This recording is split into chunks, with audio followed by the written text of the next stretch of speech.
Hi everyone, my name is Nneka and welcome to my little corner on the internet.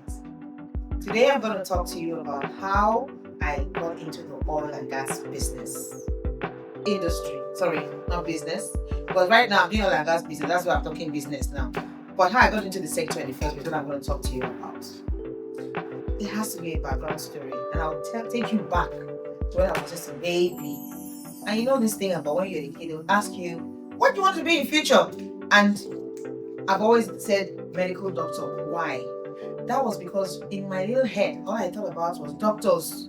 They are the ones that solve the problems. They are the ones that answer the questions and help people. So in my head, I want to be able to help people save lives. So it's a doctor, doctor, doctor. And of course, life happened. Everybody grew up. Secondary school, jam happened. I didn't get cut off now for doctor, medical doctor. Then, if you're not on 350 and above, you can get it. So of course, I still passed my jam. I tried. At least I did jam only once. Then I got admission for applied biology, entered into school. Halfway down the line, I was supposed to change to medicine, but I didn't. I finished with applied biology from Anambra State University, now known as Nnamdi Azikiwe. Then when I came out of school, I knew in my head that I didn't want to work in the bank. I just knew that I wanted to be able to come home early and spend time with my kids. That young, I was just, how old was I when I came out of university? I was just 20, 21. And all I wanted to do, I wanted a job that would do that for me. Come back early, spend time with my kids. And I also said, I knew that I would see Chevron vehicles, they will close by 4. Everybody has gone home, 4:30, Shell, Mobile. And I said that was where I was going to. I went through interviews, I went to tests, and for some reason, they're coming up with, embargo on employment. I was invited for those interviews. I went for all the stages, but for some reason, I didn't get employed. Because, of course, I'm in the admin section. I'm not an engineer. And after 6 months of staying at home and looking for a job, I decided to, you know what, go back to school. I got admission into UI to come and read medicine. But just the day before I was about to go to Unilag, to UI, Ibadan, to go and take registration, there was an opening in Halliburton, which I've never heard of before. They wanted a front desk receptionist. I'm like, I can't work in the front desk now. Graduate like me. How? My mother, the best mom in the world, said, Nneka, you have to go for that interview. I said, mommy said, go. I will pay your transport. And this woman made sure I went for an interview. I got to the interview table. The admin manager then said, no, this is the lady going to do the job. At that point, of course, nobody knew what the future would be.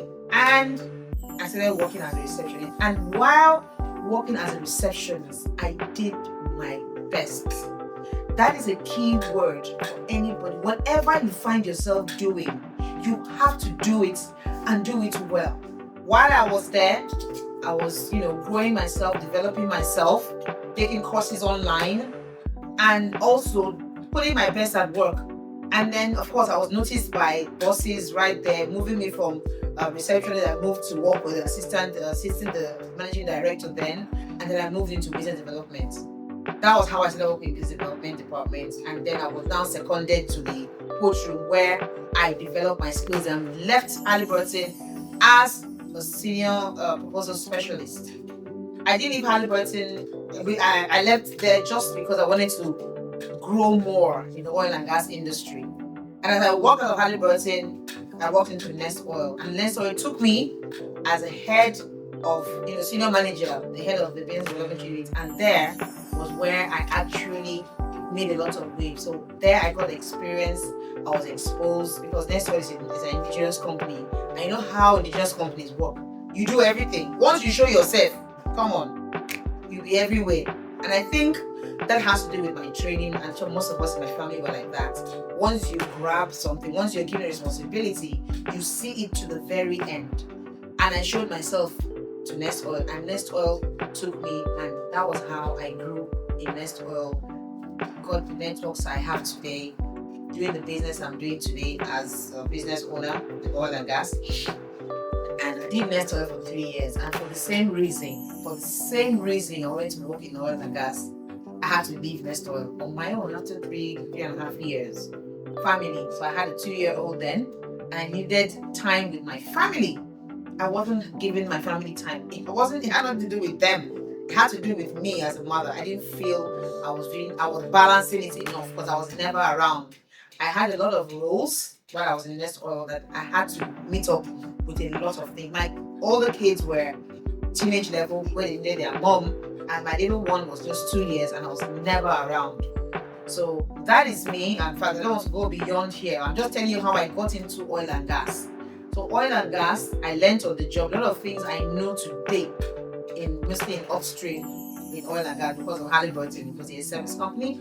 And same thing with Nest Oil, because Nest Oil basically was for construction of pipelines and other aspects of Nest Oil. So I was involved in everything in Nest Oil, and I was doing a lot, liaising with the national company, NPC, partnering with NPDC, partnering with a lot of companies, doing a lot of things regarding the business to grow it, as it's supposed to be. So that is my little story and how I got into oil and gas and why I'm still there today, because it's actually the core of our existence in Nigeria. We all know that. I mean, that is where our revenue comes from, our main revenue. So I still came out of Nest Oil and decided to start my own business in oil and gas industry. Owning my own company as an MD, CEO, just 3 years down the line. So that's the story of how I got into oil and gas. More to come later.